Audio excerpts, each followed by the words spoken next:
하나님이 교회에 주신 복된 소식이 무엇인가요?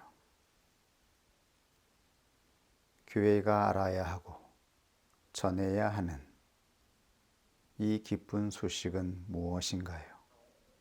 하나님이 부르신 자들이 이곳에 있습니다. 하나님이 보시는 복된 소식을 알게 하여 주옵소서. 그리고 이 소식을 만방에 증거하는 자가 되게 하여 주옵소서. 예수님의 이름으로 기도드립니다. 아멘.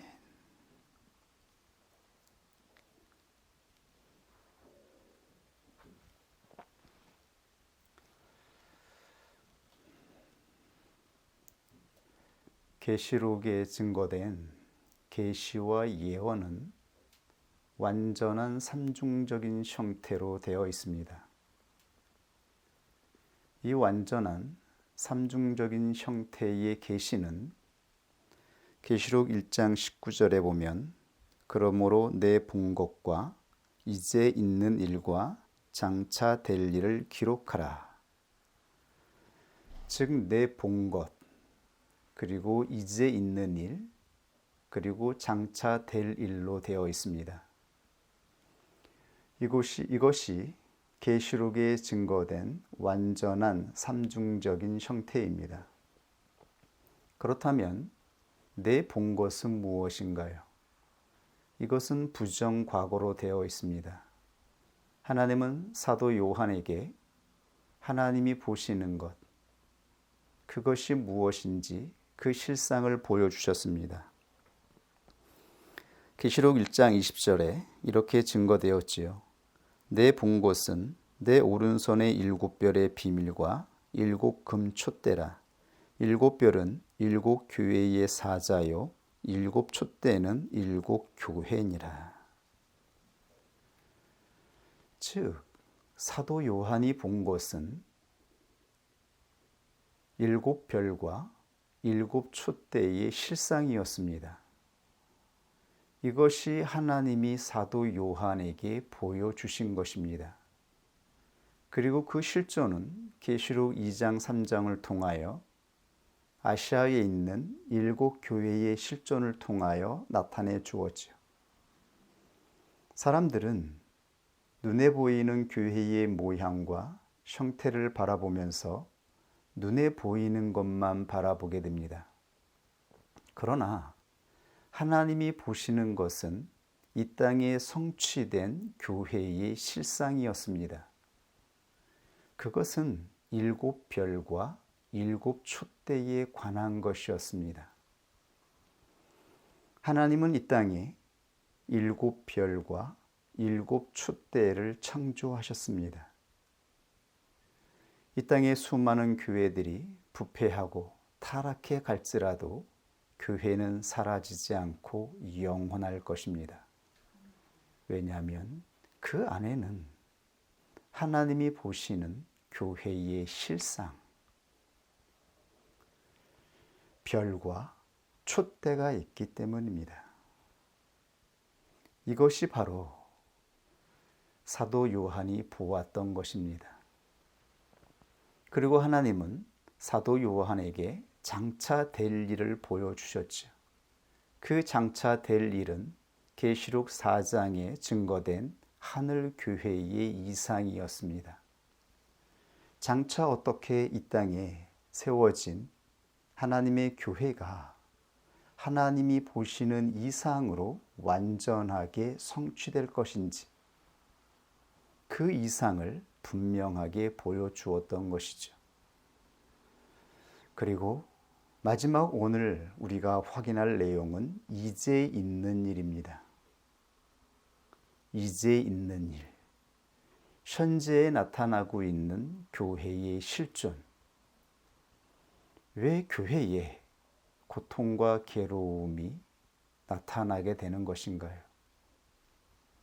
하나님이 보시는 이 놀라운 교회의 실상과 하나님이 장차 이루실 교회의 이상이 있음에도 불구하고 우리는 교회 안에서 고통과 괴로움을 겪을 수밖에 없습니다.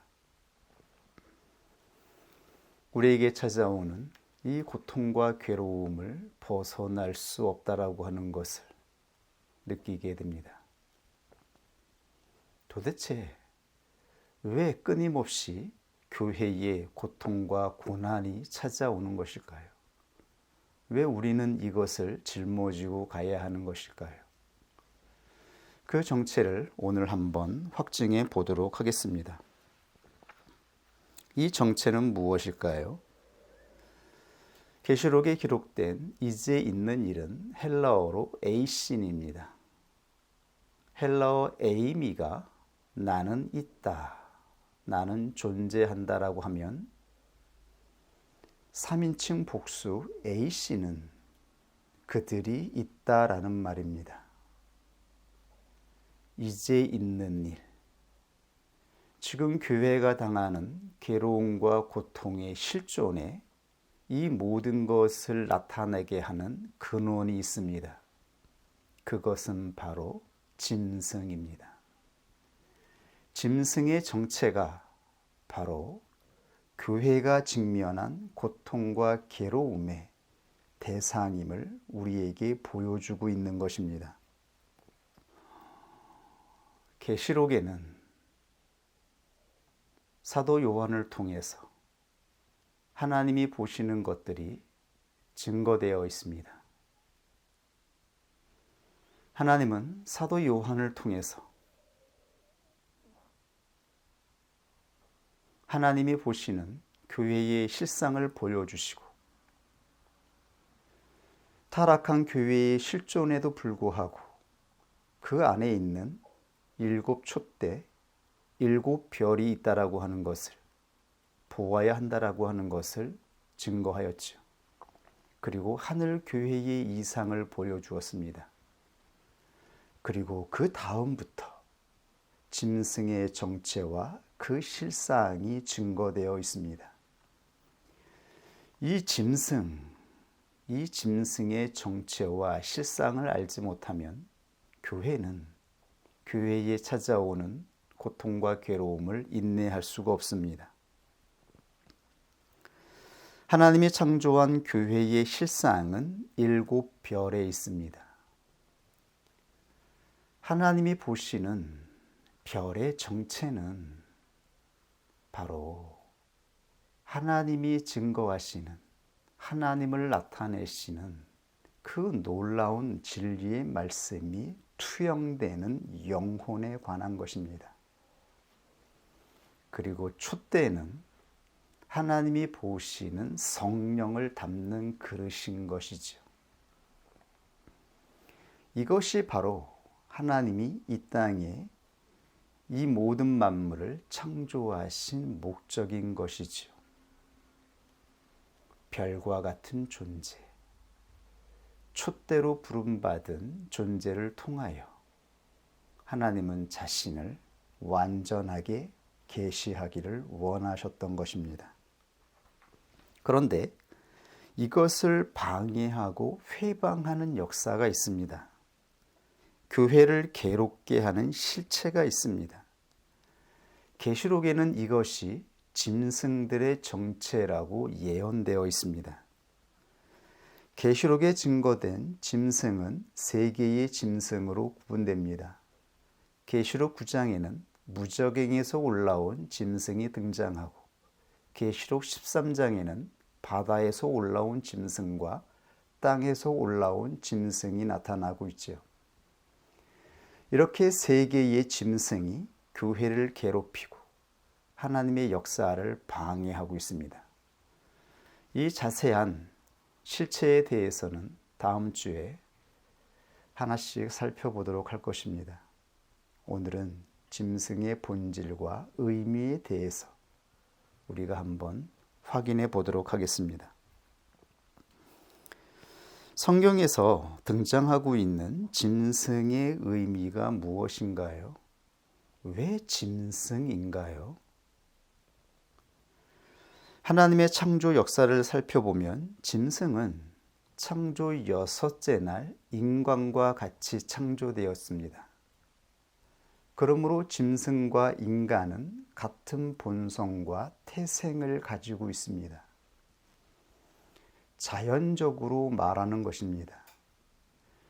자연적인 본성으로는 같은 날에 같은 태생을 가지고 인간과 짐승이 창조되었습니다.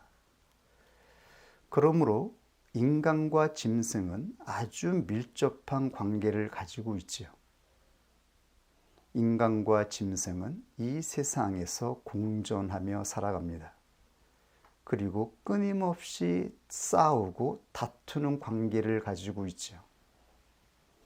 서로 대립하고 충돌하고 또한 다스리기 위해서 싸우는 모습을 볼 수가 있습니다. 왜 이러한 상황이 발생하는 것일까요? 짐승과 인간의 관계는 아주 복잡합니다. 그래서 성경 프로그램을 통하여 짐승을 검색해 보면 성경에 296번이나 그 신뢰가 증거되어 있습니다. 짐승과 인간의 관계는 아주 밀접한 관계성을 가지고 있음을 나타내는 것이죠. 그런데 성경에는 짐승이 인간들을 위한 몽학선생의 신뢰로도 나타납니다. 몽학선생이라고 하는 말은 어린아이를 가르치는 가정교사를 말하는데 헬라 시대에는 이 몽학선생이 교사라기보다는 어린아이를 돌보고 책임지는 노예였습니다. 이것이 바로 몽학선생이지요.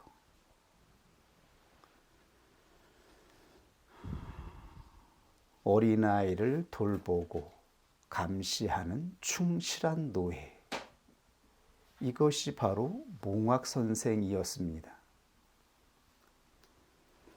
그러므로 인간은 짐승과 싸우기도 하고 때로 짐승의 다스림을 받기도 하고 그리고 결국에는 짐승을 다스리는 존재가 됩니다.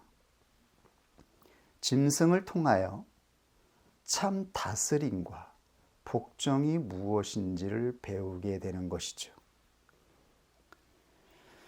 율법을 통해서 믿음의 본질을 배우는 것처럼 말입니다. 인간과 짐승은 율법과 믿음의 관계를 비유하기도 합니다. 그러므로 사도는 갈라디아서 3장 24절 이하에 이렇게 증거하였습니다. 이같이 율법이 우리를 그리스도에게로 인도하는 몽학선생이 되어 우리로 하여금 믿음으로 말미암아 의롭다함을 얻게 하려 함이니라. 믿음이 온 후로는 우리가 몽학선생 아래 있지 아니하도다. 하나님의 궁극적인 뜻이 무엇인가요? 이 땅의 수많은 생물과 동물, 인간을 창조하신 하나님께서 원하신 궁극적인 뜻은 하나님이 창조한 인간이 이 세상의 모든 생물과 동물들을 다스리는 데 있습니다. 그러므로 창세기 1장 27절에 이렇게 명령하셨던 것이죠. 하나님이 자기 형상 곧 하나님의 형상대로 사람을 창조하시고 남자와 여자를 창조하시고 하나님이 그들에게 복을 주시며 그들에게 이르시되 생육하고 번성하여 땅에 충만하라. 땅을 정복하라.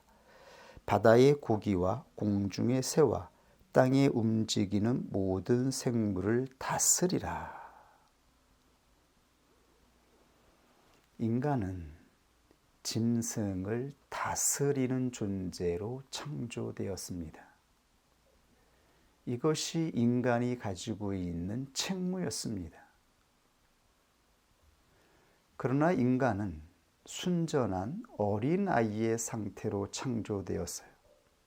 인간이 짐승을 다스리기 위해서는 시험을 이기고 하나님의 아들로 거듭나야 합니다. 진정한 하나님의 아들로 거듭나게 될 때 인간은 비로소 이 세상을 다스리는 책무를 행할 수 있었던 것입니다. 그러나 사람이 이 시험에서 타락하였죠. 이 시험을 이기지 못하고 타락하여서 오히려 짐승의 지배를 당하는 상태가 되었습니다.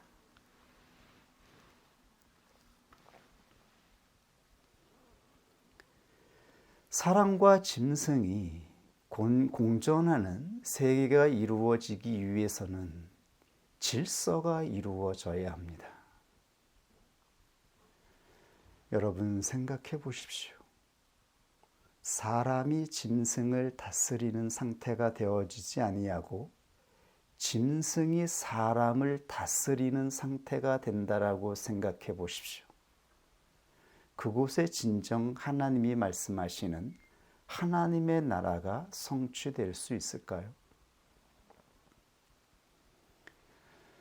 요새 KBS 방송에 개는 훌륭하다라는 프로가 나옵니다.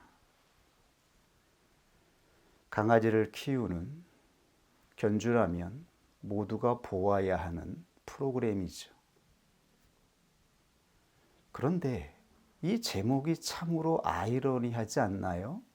개는 훌륭하다. 이러한 명목을 달고 있어요. 이렇게 명시하고 있어요. 그런데 그 방송에 수많은 문제를 가진 견들이 등장하게 되어지죠. 얼마나 문제가 많은 개들이 등장하는지 몰라요. 그런데 개통령이라고 하는, 즉 개들의 대통령이라고 불리는 강용 씨가 등장하면 이 말썽 많고 문제 있는 개들이 온화해지고 훌륭한 견의 격을 가지게 되어져요. 동일한 개라고 볼 수 없을 만큼 변화가 이루어져요. 저 개가 과연 저렇게 혈기내고 사람을 물어뜯고 공격하던 그러한 개가 맞나, 이러한 생각을 하게 되죠. 즉, 문제가 어디 있는 것인가요? 주인에게 모든 문제가 있다라고 하는 것이죠. 짐승을 다스리는 주인이 주인 노릇을 하지 못할 때에 그 지배 아래에 있는 개가 자기가 의지를 내어서 주인을 보살피려고 하고 역동을 낼 때에 그 실조는 폭력과 혈기가 난무하게 되는 것입니다. 개가 주인을 통제하여 질질 끌고 가고 개 마음대로 휘두르는 상황을 생각해 보십시오. 시도 때도 없이 개의 소리가 쩌렁쩌렁 울리고 사람들이 오면 난리가 나서 조용히 있을 수가 없어요. 이러한 가정 안에 평화가 이루어질 수 있을까요? 그러나 권위를 가지고 있는, 능력이 있는 주인이 나타났을 때에 개는 자기의 본성을 복종하여 순복하게 되어집니다. 그때의 경격은 천사와 같은 모습으로 변하게 되어지죠. 얼마나 순하고 착하고 부드러운지요. 얼마나 사랑스러운지요. 참다운 주인, 참 권위를 가지고 있는 주인으로 말미암아 짐승은 복종하게 되어지고 다스려지는 것입니다. 이것이 바로 율법과 믿음의 관계성이라고 말씀하고 있는 것입니다. 믿음이 오기 전까지 율법이 사람을 다스렸습니다. 그때의 그 결과는 폭력과 강압이었죠. 그러므로 율법으로 사람을 다스리는 것이 아니라 믿음이 와서 믿음으로 사람의 본성을 다스리게 될 때에 진정한 하나님이 보시는 사람됨, 짐승과 같은 생태를 가지고 있는 본성이 다스려지는 온전한 성취가 이루어질 것이라고 말씀하셨던 것입니다. 믿음으로 율법의 행위를 다스리게 되는 때, 그때 바로 평화가 찾아오는 것입니다. 갈라디아서 3장 24절 이하입니다. 이같이 율법이 우리를 그리스도에게로 인도하는 몽학 선생이 되어 우리로 하여금 믿음으로 말미암아 의롭다함을 얻게 하려 함이니라. 믿음이 온 후로는 우리가 몽학 선생 아래 있지 아니하도다. 믿음이 오기까지 율법은 몽학 선생처럼 어린아이 상태에 있던 그리스도인들을 책임지고 있었습니다. 몽학 선생은 주인을 섬기는 노예교사입니다. 잠시 참 주인의 아들을 돌보고 인도하고 있었던 것이죠. 그러면 율법의 용도가 무엇인가요? 율법은 왜 잠시 하나님의 택함을 입은 자들에게 주어졌을까요? 그러면 율법의 용도는 무엇입니까? 표준 세번역으로 번역된 것을 참고하고 있습니다. 율법은 약속을 받으신 그 후손, 즉 메시아 예수 그리스도, 우리의 참 주이신 예수 그리스도가 오시기까지 범죄들 때문에 덧붙여 주신 것입니다. 그것은 천사를 통하여, 천사는 잠시 교회의 직무를 위임받고 있었던 것입니다.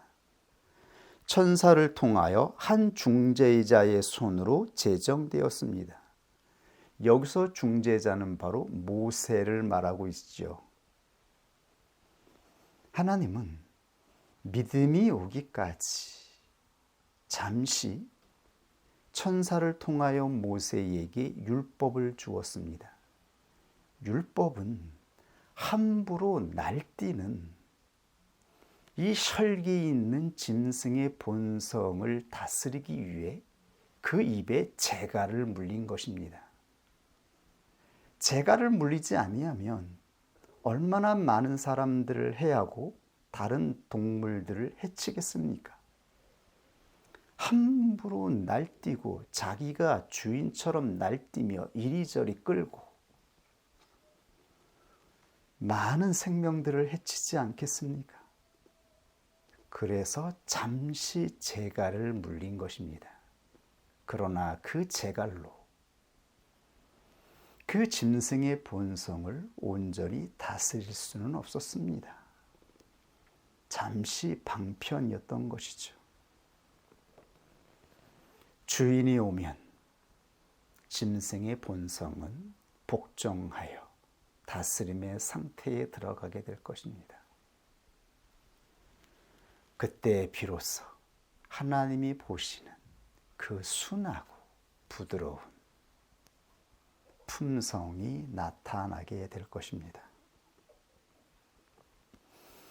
그러므로 율법은 예수 그리스도가 오실 때까지 사람들에게 주어졌습니다. 우리 안에 다스려지지 않는 혈기, 이 역동을 다스리기 위해 잠시 율법이 시행된 것입니다. 우리의 자유로운 의지를 묶을 수밖에 없었던 것이죠. 그러므로 사람들은 율법을 통하여 통제될 때에 자신이 억압받는다고, 강압 속에 있다라고 느꼈던 것이죠. 그러면서 불만과 억울함, 불평들이 끊임없이 마음 안에서는 사라지지 않고 발생하고 있었던 것입니다. 그러나 진정한 주인이 오게 되어지면 그때 재갈은 풀리게 되어지고 자유하게 됩니다.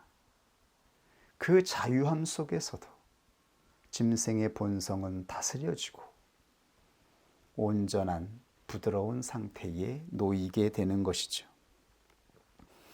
그러므로 성경에는 짐승과 율법이 대등하게 병치되어 끊임없이 비유되고 있던 것입니다. 얼마나 많은 짐승 예화가 등장하고 있는지요. 짐승은 본성적으로도 실제 인간보다 앞서 학습합니다. 짐승은 본능적으로 얼마나 빠른지요. 얼마나 뛰어난지요. 그러므로 인간보다 빠르게 번식하고 이 자연의 세계를 습득하는 것입니다. 그리고 이행하는 것이죠. 그러므로 부르심을 입은 자들이 어린아이와 같은 상태에 있을 때는 짐승이 어린아이를 다스리게 되는 것입니다. 율법이 하나님의 택함을 입은 자들을 잠시 다스리는 것처럼 말입니다. 계시록 4장에 게시된 천사의 모양은 짐승의 모습과 같지 않습니까? 하나님이 부르신 택자들이 진정한 아들의 영을 받아 하나님의 양자가 되기까지 천사의 지도를 받고 있었던 것이죠.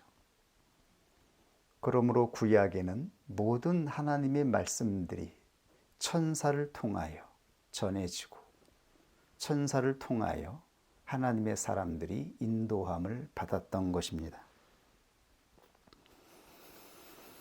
짐승은 바로 어린아이 같은 인간을 다스리고 가르치는 몽학 선생과 같았습니다. 그리고 율법은 참 주인이 오기까지 행해지던 법이었던 것입니다. 갈라디아서 3장 21절 이하를 계속해서 확인해 보겠습니다. 그렇다면 율법은 하나님의 약속과는 반대되는 것입니까? 그렇지 않습니다. 그 중재자가 준 율법이 생명을 줄 수 있는 것이었다면 의롭게 됨은 분명히 율법에서 생겼을 것입니다. 그러나 성경은 모든 것이 죄 아래에 갇혔다고 말합니다. 그것은 약속하신 것을 예수 그리스도를 믿는 믿음에 근거하여 믿는 사람들에게 주시려고 한 것입니다. 믿음이 오기 전에는 우리는 율법의 감시를 받으면서 장차 올 믿음이 나타낼 때까지 갇혀 있었습니다. 믿음이 오기 전에. 근데 이 믿음을 무슨 꼭 인격적인 실체인 것처럼 묘사하죠. 믿음의 주는 예수 그리스도입니다. 그러므로 믿음이 오기 전에 우리가 율법의 감시를 받았다라고 말하는 것은 이 믿음은 예수 그리스도 안에 있는 믿음을 말씀하고 있는 것이죠. 예수 그리스도가 이 땅에 오셔서 사람들에게 믿음을 주십니다. 근데 그 믿음은 사람의 믿음이 아니라 예수 그리스도의 믿음입니다. 그래서 소유격인 것이죠. 그럼에도 불구하고 성경에는 또다시 동일한 믿음을 목적격으로 사용해요. 너희가 예수를 믿으면 믿어야 한다라고 말해요. 왜냐하면 예수 그리스도의 믿음이 우리 안에 선물로 주어지면 이 믿음으로 예수 그리스도를 섬기며 예수 그리스도 앞에 순종하게 되거든요. 그러므로 동일한 믿음이에요. 동일한 예수 그리스도의 믿음이에요. 이 믿음이 우리 안에 주어지면 율법의 때가 성취된다라고 말씀하고 있는 것입니다. 율법은 거룩하고 신령합니다. 그러나 율법은 우리 마음에 주어지는 것이 아니라 외부에 우리의 행위를 억제하고 다스리는 데 있습니다. 우리 마음 안에서 법이 성취되어지고 우리 마음 안에 있는 본성이 해결돼야 외적인 상태로 나타나는 모든 행위들도 다스림을 받게 되는 것이죠. 이 마음을 다스리고 마음을 성취하는 그 놀라운 비밀의 선물이 바로 믿음이라고 말씀하신 것입니다. 이 믿음으로 말미암아 드디어 짐승의 본성이 다스림을 받습니다. 이것을 조금 더 구체적으로 한번 실제적인 예로 설명할까요? 이것을 우리는 이렇게 설명할 수 있어요. 처음 아브라함이 창세기 12장에서 부름을 받았을 때 그가 받은 것은 성부 하나님의 믿음이었어요. 하나님의 믿음으로 말미암아 하나님을 바라보게 되어지고 하나님을 섬기는 자로 서원했어요. 하나님께 예배 드리겠다고 했어요. 그러나 아직 예수 그리스도의 믿음을 받은 게 아니에요. 예수 그리스도의 믿음은 창세기 15장에 어린 양의 피가 적용되는 그 믿음, 그 칭의로 받게 되는 것이죠. 어린 양의 피로 말미암아 십자가의 믿음을 받게 될 때에 이스라엘 백성들이 출애굽하여 홍해를 건너 광야로 나아갔던 것처럼 그때 바로 예수 그리스도의 믿음을 받는 것입니다. 예수 그리스도가 우리 안에 믿음으로 실제하게 되는 것입니다. 예수 그리스도가 우리 안에 주인으로 오시는 것입니다. 그때 비로소 우리 안에 있는 짐승의 본성이 주인 앞에 훈련받게 되어지고 다스림 가운데 놓이게 되는 것이죠. 이 놀라운 비밀을 말씀하고 있는 것입니다. 그러므로 지금 율법이 성취되는 이 믿음은 지식적인 믿음이나 역사적인 믿음, 그리고 이적적인 믿음을 말하는 게 아닌 거예요. 율법의 때를 마치고 우리 안에 있는 짐승의 본성을 다스리는 이 믿음은 예수 그리스도의 믿음이며 이 믿음은 십자가의 믿음을 말씀하고 있는 거예요. 십자가의 믿음이 우리 안에 주어질 때에 사람은 비로소 나의 본성과 나의 인격, 나의 존재 자체를 하나님께 의탁하고 영적인 출애굽을 하는 것이죠. 새로운 존재를 향한, 새로운 인격을 향한 여정을 시작하게 되는 것입니다. 이때 진리의 성령이 임하는 것입니다. 성화는 진리의 성령께서 임하여 역사하는 것입니다. 예수 그리스도의 믿음으로 영적인 출애굽을 하면 예수 그리스도가 자신의 영을 보내시죠. 보혜사를 보내신다고 하였어요. 그 보혜사는 바로 성화의 영, 진리의 영, 성령님을 말하고 있는 것입니다.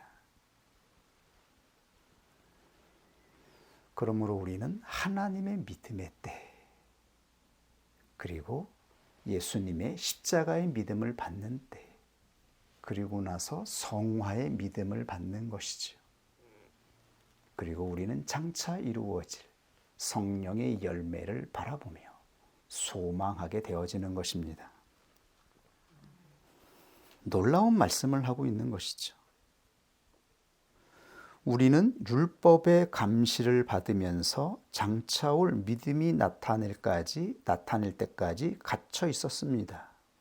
그래서 율법은 그리스도께서 오실 때까지 우리에게 개인교사 역할을 하였습니다.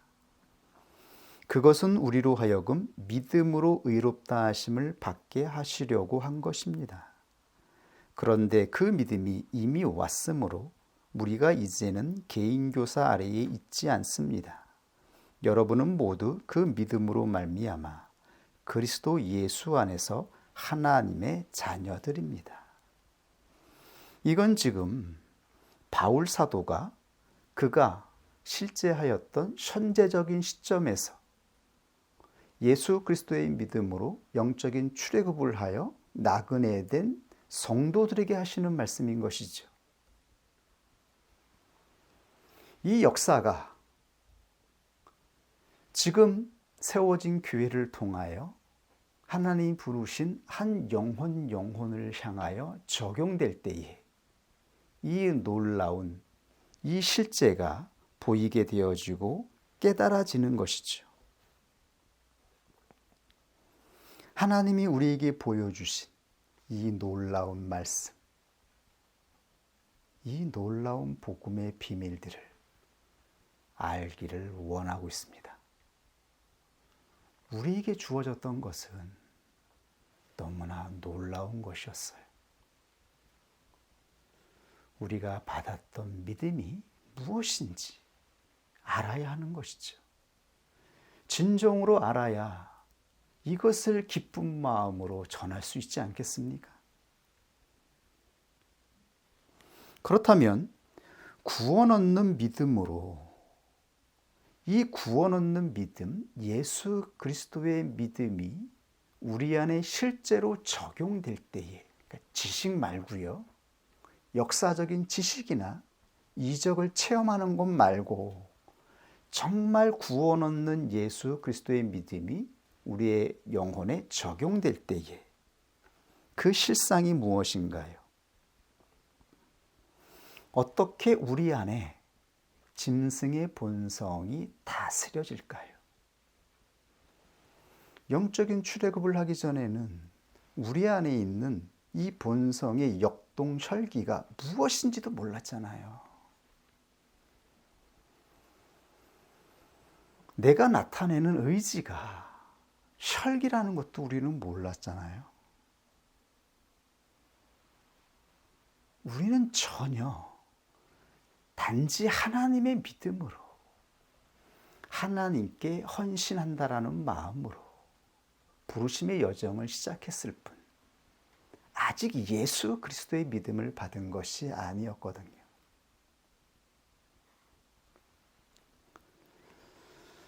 우리 안에 있는 짐승의 본성이 다스려지는 것, 이 실상이 나타나 있습니다. 갈라디아서 3장 2절에서 5절까지 나는 여러분에게서 이 한 가지만을 알고 싶습니다. 여러분은 율법을 행하는 행위로 성령을 받았습니까? 여러분은 그렇게도 어리석습니까? 성령으로 시작하였다가 이제 와서는 육체로 끝마치려고 합니까? 여러분의 그 많은 체험은 다 허사가 되었다는 말입니까? 참말로 허사였습니까? 하나님께서는 여러분에게 성령을 주시고 여러분 가운데서 기적을 행하시는 것은 여러분이 율법을 행하기 때문입니까? 아니면 믿음의 소식을 들었기 때문입니까? 그렇지 않다면 여러분이 이 복음을 듣고 믿어서 그렇게 하신 것입니까?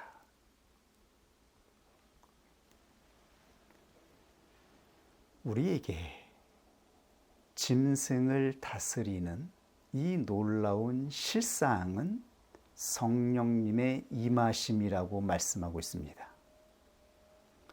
예수 그리스도를 믿는 믿음을 받은 자들에게는 반드시 약속하신 보혜사 성령이 임합니다. 그런데 성령이 임하는 것은 바로 예수 그리스도의 믿음을 받을 때입니다. 그런데 예수 그리스도의 믿음을 받는 것은 우리가 우리의 의지로 행하는 선한 행위나 열심이 아니라 예수 그리스도가 전하신 복음의 소식을 듣고 그것을 영접할 때입니다. 그런데 수많은 성도들이 이것이 무엇인지를 모르지요. 예수 그리스도가 전하신 복된 소식이 무엇인가요? 그것은 바로 하나님 나라죠. 예수 그리스도는 이 땅에 오셔서 사람들을 부르시고 기적을 행하시고 표적을 행하셔서 자기에게 따르겠다고 찾아온 사람들에게 복된 소식, 하나님 나라를 들려주셨습니다. 하나님 나라의 법과 질서를 선포하셨죠. 구체적인 것으로 산상수훈의 법을 말씀하셨어요. 그때에 이 소식을 듣고 받아들인 자들, 이 받아들인 자들에게 주님께서 약속하신 보혜사 성령이 임한다라고 말씀하고 있는 것입니다. 너희에게 성령이 임한 것은 사도가 말하는 지금 이 성령은 진리의 영을 말씀하고 있는 거예요. 이 진리의 영은 예수 그리스도가 전하여 준 하나님 나라를 듣고 그것을 믿음으로 받을 때 주어지는 것입니다. 이것이 우리 교회의 증거가 아닌가요? 우리는 교회 안에서 하나님이 불러주신 그 은혜를 따라서 외적인 행위 가운데에 우리의 자신의 본성적인 의지로 행하던 그 열심 가운데 거하다가 무엇을 듣고 영적인 출애굽을 하였나요? 하나님 나라가 아닌가요? 하나님 나라가 우리에게 들려졌어요. 하나님 나라가 우리 마음에 비추어졌어요. 그리고 그것을 우리는 진리로 받아들였습니다. 그때에 우리는 영적인 출애굽을 하게 되었어요. 성령께서 우리의 마음에 임하여 우리 마음에 있는 모든 본성적인 의지를 다스리시고 우리를 새로운 길로 걸어가게 하셨던 것이죠. 이것이 바로 놀라운 소식입니다. 우리가 성령을 받은 것입니다. 우리 안에 진리의 성령께서 우리 마음에 임하였던 것입니다. 그러므로 우리는 예수 그리스도의 믿음을 붙잡고 나그네 여정을 시작할 수가 있었던 것입니다. 그리고 진리의 성령은 성화의 믿음으로 우리 안에 주어져서 우리의 본성, 우리의 혈기를 다스리시는 하나님의 신적인 권위 앞에 고개를 숙일 수 있었던 것이죠. 자연적인 짐승의 본성을 따라 우리는 본능적으로 이 의지를 내다가 예수 그리스도의 왕적인 권위가 임할 때에 적용될 때에 고개를 숙이고 무릎을 꿇을 수 있었던 것이죠. 그것이 우리의 입을 제갈먹이고 강제로 억압한다고 해서 이루어지는 것인가요? 잠시는 율법으로 가능하지만 우리 마음 안에 있는 이 의문과 불안과 그리고 이 역동하는 이 권세를 어떻게 우리가 잠잠케 할 수 있어요? 진정한 주인이 임하면 그때 다스려지는 것입니다. 갈라디아서 3장 13절 이하에 계속해서 증거되어 있는 말씀입니다. 그리스도께서 우리를 위하여 저주를 받은 사람이 되심으로써 우리를 율법의 저주에서 속량해 주셨습니다. 기록된 바 나무에 달린 자는 모두 저주를 받은 자이다 하였기 때문입니다. 그것은 아브라함에게 내리신 복을 그리스도 예수 안에서 이방 사람에게 미치게 하시고 우리로 하여금 믿음으로 말미암아 약속하신 성령을 받게 하시려는 것입니다. 지금 사도가 말씀하고 있는 복된 소식은 바로 성령을 말씀하는 거예요. 예수 그리스도가 이 땅에 육신을 입고 오신 것, 이것이 놀라운 복된 소식이며 예수 그리스도가 승천하시면서 약속하신 보혜사 성령, 보혜사 성령은 예수 그리스도의 영이에요. 우리가 예수 그리스도의 믿음을 받으면, 그리고 예수 그리스도의 믿음을 받은 것으로 영접하면 그리스도는 영을 선물로 주셔요.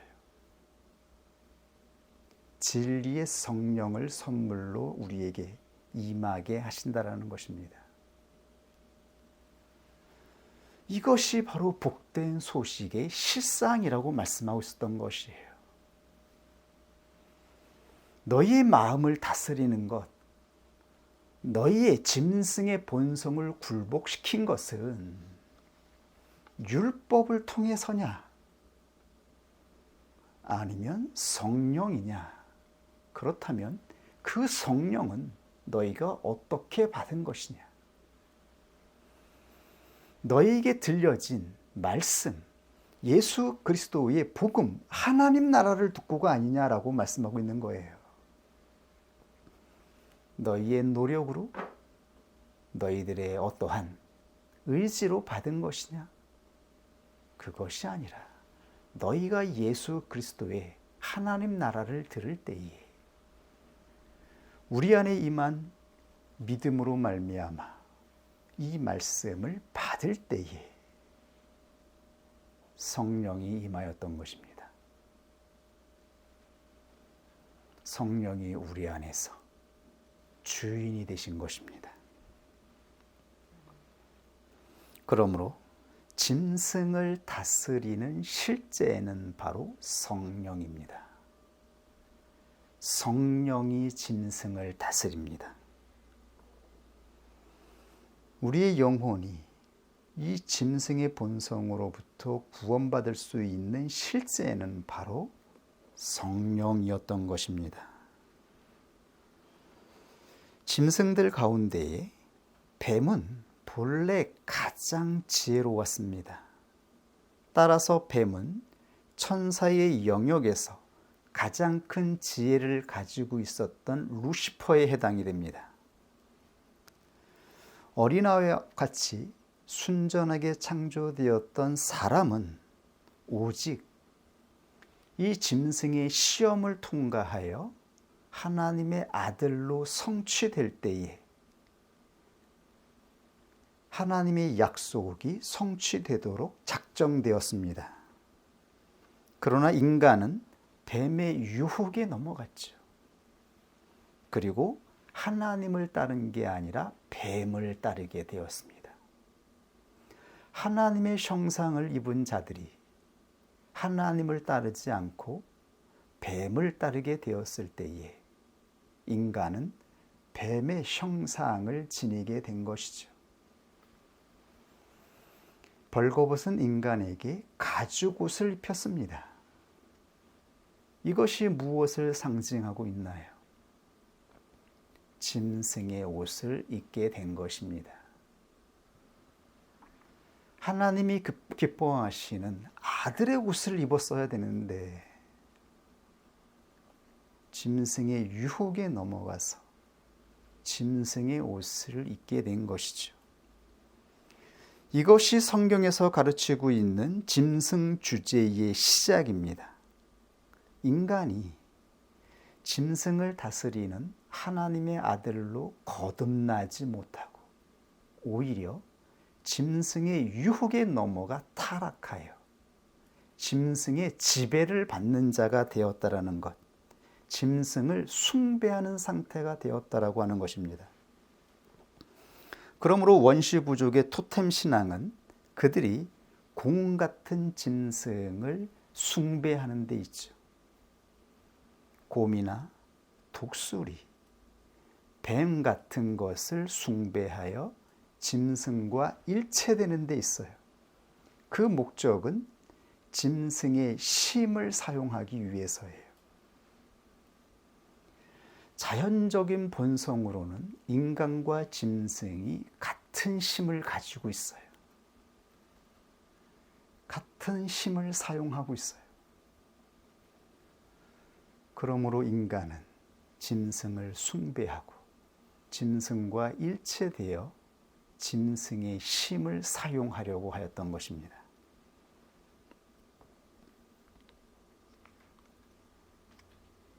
현대에 과학이 그토록 발달하고 인간 지성이 발전하였음에도 불구하고 여전히 사람들은 짐승을 섬기는 이 상태가 끊임없이 지속되고 있죠. 복의 근원으로 돼지를 섬기고 소를 섬기고 짐승을 숭배하잖아요. 이 숭배는 영원히 사라지지 않을 거예요. 이것은 인간의 본성에서 나오는 것이기 때문이죠. 우리의 본성에서 나오는 것입니다. 인간과 짐승은 같은 본성을 가지고 있으며 세상을 움직이는 본성의 힘이 동일한 형태, 동일한 것을 가지고 있습니다. 그러므로 사람에게 하나님의 영이 임하지 않으면 사람은 끊임없이 자기의 본성을 사용하여 움직이고 의지를 내며 역동하게 됩니다. 하나님의 성령이 임하여 성령의 지배를 받는 상태가 되지 못하면 사람은 본성의 힘을 사용하려고 하는 것입니다. 그러므로 교회는 영이 아니면 육신의 의지를 내어서는 안 되는 것이죠. 이것이 바로 예수 그리스도를 통하여 제자들에게 주신 말씀입니다. 교회는 오직 성령을 따라가야 합니다. 육신의 의지를 사용해서는 안 된다라고 말씀하고 있습니다. 그러므로 사도는 끊임없이 교회를 향하여 이 놀라운 질서를 말씀하였죠. 갈라디아서 5장 16절 내가 이르노니 너희는 성령을 쫓아 행하라 그리하면 육체의 욕심을 이루지 아니하리라. 그렇다면 성령을 쫓아간다라고 하는 것은 어떠한 것을 의미하는 것일까요? 이 구체적인 실제가 있어야 하지 않을까요?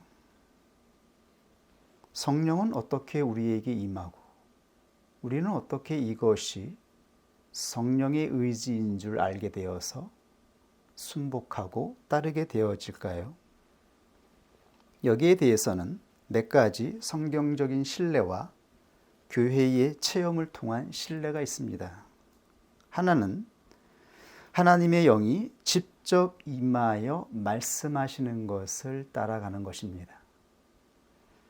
성경에는 사도들에게 하나님의 성령이 직접 임하여 말씀하시고 환상을 보여주심으로 인하여서 그들이 나아갔다라고 하는 것을 보여주고 있습니다.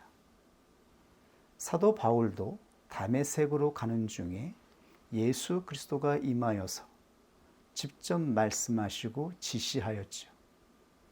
그리고 그 이후로 사도는 자기 안에 임한 성령을 통하여 실제적인 음성을 들었습니다. 이 음성을 듣고 따라갔어요. 그런데 성경 말씀의 66권이 완전히 완성되고 나서 교회 안에는 거의 이러한 성령의 인도가 나타나지 않았습니다. 아주 특별한 경우에만 직접 음성으로 말씀하시는 이 음성을 들을 수 있을 뿐이었어요. 우리가 알고 있는 좁은 길을 걸어갔던 마더 테레사 수녀님도 그의 인생에 딱 한 번 하나님의 음성을 들었다라고 고백하고 있습니다. 테레사 수녀님은 18세에 처음 하나님의 부르심을 받았습니다. 이때 받은 부르심은 직관적인 느낌이었어요. 이 느낌으로 말미암아 테레사 수녀님은 하나님께 헌신하기로 작정하고 수녀가 되었어요. 그리고 하나님께 드려진 삶을 살기를 원하며 조용히 살아가셨죠. 그러다가 36세에 하나님의 음성이 들렸습니다. 이 하나님의 음성을 듣고 가장 가난하고 빈민한 곳에 가서 평생 죽기까지 하나님의 이름으로 가장 어려운 사람들을 도우며 헌신하며 살아가셨어요. 수녀님은 또다시 하나님의 음성을 듣고 싶어서 소원하고 하나님께 바랬지만 더 이상 하나님의 음성은 들리지 않았습니다. 딱 한 번 들린 거예요. 그런데 그 한 번의 음성으로도 그 어려운 좁은 길을 걸어갈 수 있는 그 생명과 의지가 수녀님 안에 내재할 수 있는 것입니다. 왜냐하면 하나님의 영이 임하기 때문인 것입니다. 그 음성이 중요한 것이 아니라 그 음성이 진정 하나님의 영이라면, 하나님의 성령으로 말씀하신 거라면 우리는 그 한 번으로도 우리의 평생을 중단하지 않고 나아갈 의지가 발생하는 것입니다. 이건 하늘에서 주어지는 것이기 때문이에요. 그러나 이러한 성령의 인도하심은 아주 드문 것이죠. 특별한 경우에, 정말 특별한 경우에 특별한 헌신의 길을 걸어갈 때 가는 자들에게 주어집니다. 그리고 많은 위험한 지역에서 하나님을 섬기는 분들에게는 하나님의 성령이 직관적인 느낌으로 임하였습니다. 이거를 우리가 조심해서 이해해야 돼요. 위험한 지역에서 하나님을 섬기던 분들은 위험이 순간순간 찾아와요. 어려움이 찾아와요. 그때 직관적인 느낌이 주어지는 거예요. 아, 위험하구나. 여기를 떠나야겠구나. 빨리 이곳을 이동하여 다른 곳으로 피해야겠구나. 이런 느낌이 주어지는 거예요. 그리고 어떤 어려운 가운데 있는 어떤 성도의 얼굴이나 이름이 떠오르는 거예요. 그때 그 떠오르는 그 느낌을 가지고 그가 가진 것으로 돕거나 함께 할 때에 하나님의 함께 하시는 역사적인 체험이 이루어져요. 테레사 수녀님이 18세에 받았던 그 소명의 느낌은 흔히 사람들이 말하는 육감적인 느낌하고 달라요. 이거를 구별하셔야 돼요. 성도들이 이거를 구별하지 못하여 혼동할 때가 있어요. 우리가 처음 부르심을 받았을 때에 우리가 받은 소명의 그 부르심도 이 느낌과 같은 것이었을 거예요. 그러나 그 느낌은 하나님을 감각하게 하였던, 전혀 생각도 안 하고 바라보지도 않고 전혀 감지하지도 않던 하나님의 경외함이 느껴지고 하나님 앞에 헌신하며 살아가야겠다라고 하는 이 놀라운 신적인 의지가 발생하는 거예요. 이건 사람의 육감하고 틀린 것이죠. 이건 하나님의 영이 임하여서 주신 감각인 것입니다. 단 한 번의 느낌이지만 이것도 하나님의 영이 임하여서 우리의 마음 안에 주신 것이기 때문에 영혼까지 가는 것입니다. 이때 이루어진 서원은 우리의 마음에 새겨져서 죽을 때까지 잊혀지지 않는 거예요. 부르심이며 소명이기 때문입니다.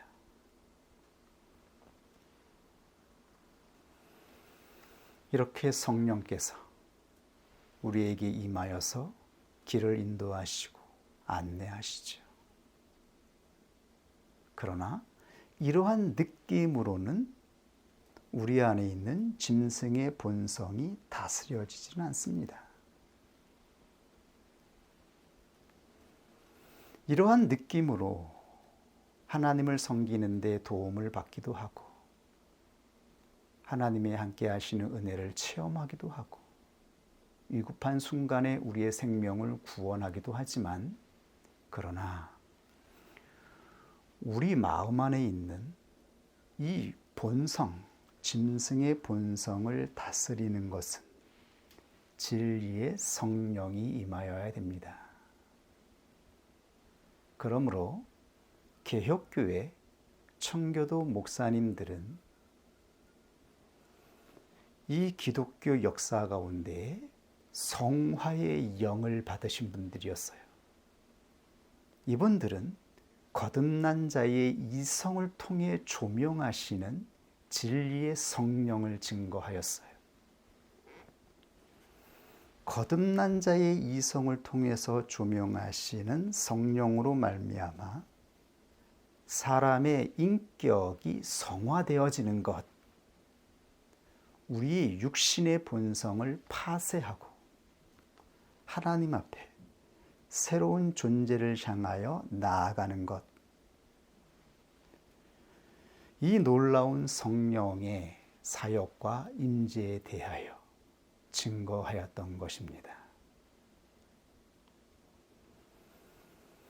광야를 걸어가는 나그네 된 순례자들에게 주어지는 성령은 진리의 성령이며 성화의 영입니다. 성화의 영은 우리의 지성과 우리의 감정과 우리의 의지, 전 인격적인 것을 조명하여서 우리의 본성적인 상태가 이해될 수 있도록 깨닫게 하여 주시고,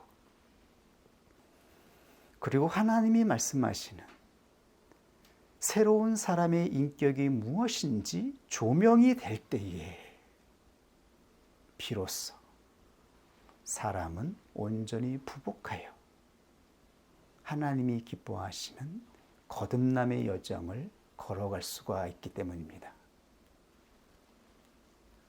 그러므로 진리의 성령은 단순히 직관적인 느낌이나 음성으로 인도하시는 것이 아니라 우리의 이성을 조명하시는 겁니다.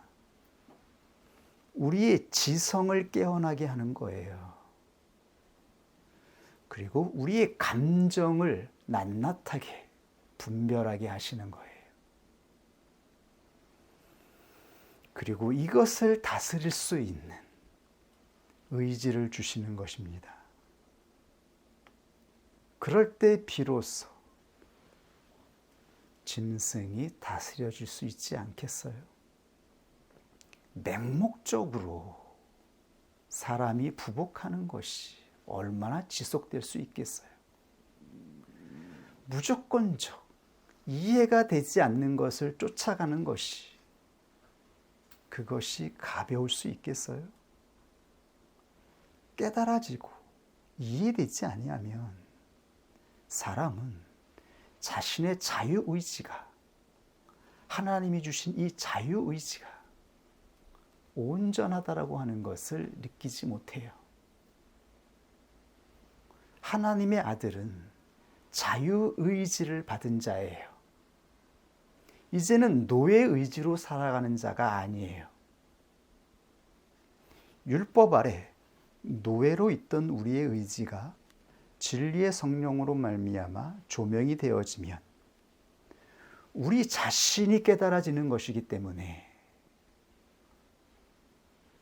우리는 하나님이 주신 거듭나게 하신 자유의지로 기꺼이 하나님의 뜻 앞에 부복하게 되어지고 순복하게 되어지는 것입니다. 그때 하나님의 보좌에 예수 그리스도가 찬란하게 임재하게 되는 것입니다. 이 놀라운 실상들, 이 놀라운 실제들을 사도들을 통하여 세밀하게 낱낱하게 성경에 기록되게 하셨습니다. 우리는 이 놀라운 기록들을 보고 있습니다.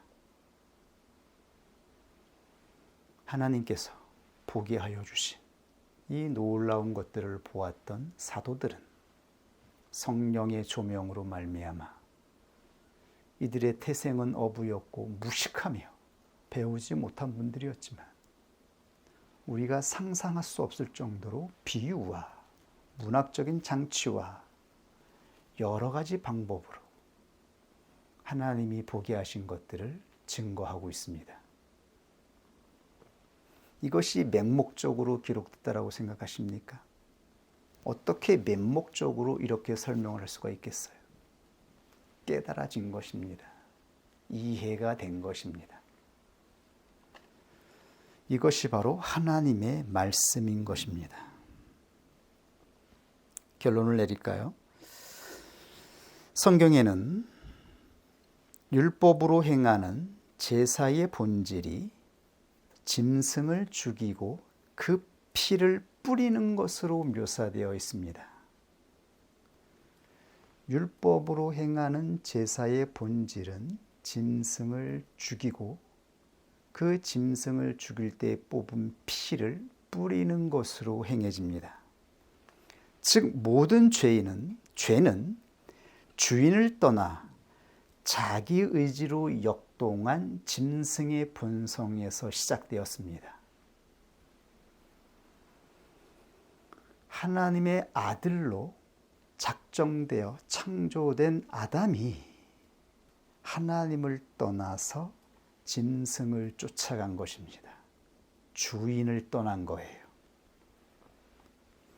그러므로 이 죄를 사하기 위해서 대신 흠없는 깨끗한 짐승이 죽임을 받고 이 깨끗한 짐승의 피를 뿌리는 것으로 죄가 사해진다라고 구약의 모형으로 나타내었어요. 그런데 이 피의 역할은 사람 자신을 씻는 데 목적이 있지 않았어요. 이 피는 어디에 뿌려졌는가 하면 제단에 뿌려졌어요. 성막 앞에 있던 번제단, 지성소에 있었던 금향단, 그리고 하나님이 임재하시던 속죄소에 뿌려진 거예요. 이 피가 뿌려진 이유는 그곳이 바로 하나님이 임재하는 자리였기 때문입니다. 깨끗하지 않은 곳에 하나님의 영이, 거룩한 영이 임할 수 없었기 때문이에요. 하나님의 영이 우리 가운데 임하기 위해서는 먼저 하나님이 임하실 자리가 깨끗하게 구별되어야 해요. 그렇다면 무엇으로 하나님이 임하시는 자리가 구별될 수 있어요? 그것은 오직 피로만 가능하다라고 말씀하셨어요. 흠없는 짐승의 피. 그리고 이 짐승의 피에 실상으로 예수 그리스도가 오셔서 그리스도가 자기의 피를 뿌리신 것이죠. 그 피가 어디에 뿌려졌나요? 십자가에 뿌려졌잖아요. 양손과 발, 머리에 피가 흘러서 십자가에 적셔졌어요. 그 자리가 깨끗해졌어요. 그러므로 하늘 문이 열린 것입니다. 하나님께서 임하시는 거룩한 통로, 자리가 성취된 것입니다. 그러므로 히브리서 9장 19절 이하에 이렇게 말씀하셨던 것입니다. 모세가 율법대로 모든 계명을 온 백성에게 말한 후에 송아지와 염소의 피와 및 물과 붉은 양털과 우슬초를 취하여 그 책과 온 백성에게 뿌려 이르되 이는 하나님이 너에게 주신 언약의 피라 하고 또한 이와 같이 피로써 장막과 섬기는 일에 쓰는 모든 그릇에 뿌려졌느니라. 율법을 쫓아 거의 모든 물건이 피로써 정결케 되나니 피 흘림이 없음즉 사함이 없느니라. 성소에 사용되는 모든 그릇들에도 이 피가 뿌려졌습니다. 그러므로 예배 드리는 자는 이 피뿌림을 통하여 하나님께 나아갈 수 있게 되어진 것이며 하나님은 이 피를 보고 임하시는 것입니다. 우리는 예수 그리스도의 말씀을 듣고 예수 그리스도를 영접할 때에 이 피뿌림을 받게 되어집니다. 칭의를 받는 것입니다. 그러면 하나님은 예수 그리스도의 믿음이 우리 안에 있는 것을 보시고 임하시는 것입니다. 예수 그리스도의 믿음으로 구별된 자리에 하나님의 영이 임하여서 주인으로 역사하는 것이지요. 그리고 우리 안에 임하신 영은 짐승을 다스리게 되는 것입니다. 이것이 온 세상을 지배하고 다스리는 하나님 나라의 실상이라고 말씀하셨던 것입니다. 그러므로 계시록에는 모든 심판이 짐승에게 작정되어 있다라고 선포하고 있습니다. 모든 짐승들은 심판을 받게 될 것입니다. 그리고 이 짐승의 유혹에 넘어가서 짐승을 따랐던 모든 교회들도 심판을 받게 될 것이라고 경고하고 있습니다.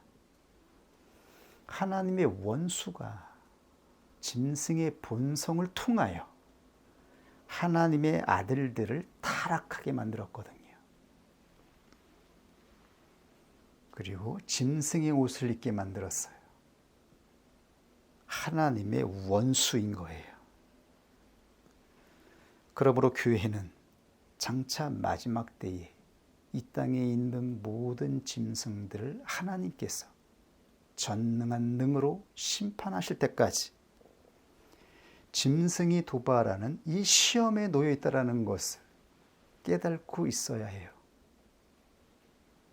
짐승은 교회를 더럽히기 위해서 유혹하고 끊임없이 시험합니다. 우리가 가만히 있어도 끊임없이 짐승이 도발하고 있습니다. 이 짐승의 도발로 말미암아 우리는 평안을 잃어버리고 근심 가운데 거하게 되기도 하고 낭망하기도 하는 거예요. 그 실체가 짐승이라고 말씀하고 있어요. 교회는 그러므로 깨어 있으라고 말씀하고 있어요. 이 짐승들이 지금도 교회를 향하여 도발하고 있습니다. 이 시험을 이기는 방법은 오직 우리에게 주신 성령을 인정하고 우리 안에서 일하고 계시는 성령을 붙잡고 성령께 나의 모든 의지를 의탁하는 것입니다. 성령께서 우리에게 하나님이 비추시는 진실이 무엇인지 조명해 달라고 기도해야 됩니다. 이해가 되지 않아서 억울하고 그래서 우리에게 감정이 시작되려고 할 때에 우리는 성령을 의지해야 됩니다. 성령께서 진실을 조명해 달라고 하나님께서 보시는 것이 무엇인지 보게 해달라고 기도하면 성령께서 우리 안에서 조명해 주시지 않습니까? 일단 우리 안의 본성으로 말미암아 혈기가 작동하였어도 속히 돌이킬 수 있도록 의지를 달라고 기도하면 즉시 우리 안에 있던 이 모든 짐승의 역사가 잠잠해져요. 이 모든 비밀을 우리에게 알려주셨음에도 불구하고 우리는 우리에게 주신 성령을 의지하지 않고 성령을 따라가지 않고 율법을 쫓아 자기의 의지와 자기의 본성의 힘으로 움직이려고 해요. 그치지를 않아요. 그러면 이 싸움에서 이길 수가 없습니다. 끊임없이 분쟁과 싸움과 물고 뜯는 일들이 발생하는 것입니다. 오늘 우리에게 주신 하나님의 말씀입니다. 짐승의 의미와 실체를 알라고 말씀하십니다. 이것을 다스리는 놀라운 선물이 우리에게 있음을 아는 자가 되기를 바랍니다. 같이 하나님 말씀 앞에 기도하겠습니다.